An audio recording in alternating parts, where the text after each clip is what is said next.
Can you train yourself to become a morning person? For some of us, sticking to a 10:30 p.m. bedtime is impossible. And jumping out of bed at the first sound of the alarm? LOL. Sound familiar? Welcome to the Night Owl Club. It used to be believed that it was just your lifestyle that determined whether you were a lark or a night owl, says David Ernest, Ph.D., professor at Texas A&M's Health Science Center College of Medicine. What was discovered 15 to 20 years ago was there is a biological basis for people who are early birds and people who are night owls. Our internal circadian clocks are to blame. In fact, researchers have found a genetic difference between those who wake up early and those who don't, explains Ernest.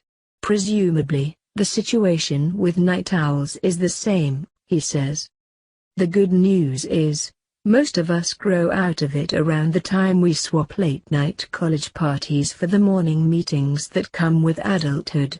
The majority of us fall someplace in the okay range, where we're not either of the extreme prototypes, says Rebecca Spencer, Ph.D., Associate Professor of Neuroscience in the Department of Psychological and Brain Sciences at University of Massachusetts Amherst. But let's say you don't grow out of it, and you seriously struggle to make it to work on time, let alone to a 6 a.m. indoor cycling class. You're not alone if you feel like you're being pulled in two different directions. Our internal body clocks are trying to tell us one thing, but then we have these societal factors that don't allow us to do what our bodies are naturally telling us to do, says Ernest. If there's no chance your boss will ease up on your start time, there's only one thing left to do: try to become more like a morning person. Can you really shift from being an owl to a lark? Says Spencer. Not at all. But if you're not an extreme owl and want to be a little more lark-like, I think that's where you have some flexibility. Start by trying to shift your internal clock by an hour or so, suggests Spencer.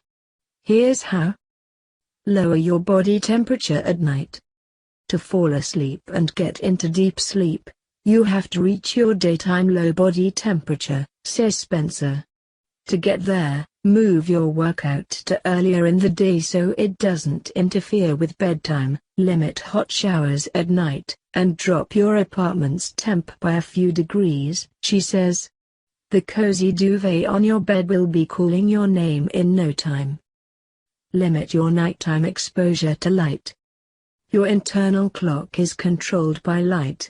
Whether it's TVs or screens, all of those devices that shine light at our eyes are awake promoting and not sleep promoting, says Spencer. Help your clock start to shift naturally by cutting your exposure an hour before bedtime.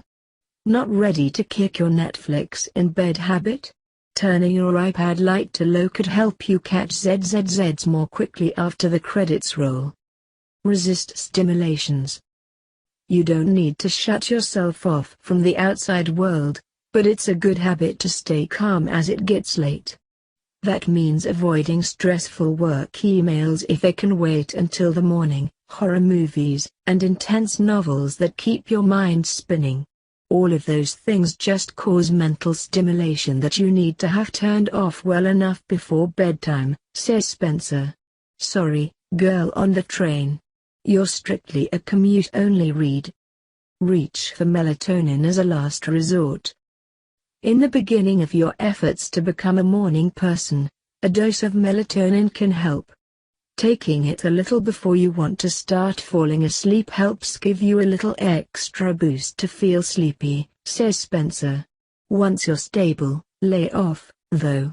Eventually, you want to rely on your body's natural melatonin production rather than the pill form.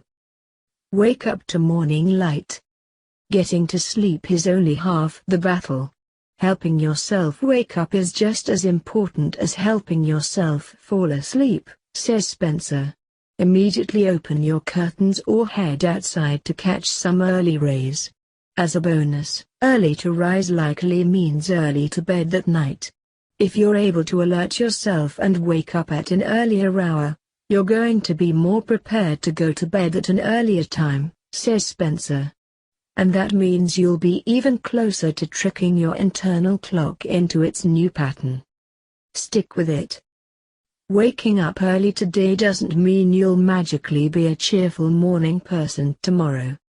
It takes time, possibly up to a month, to switch your natural habits, says Spencer. Yes, you can grow now.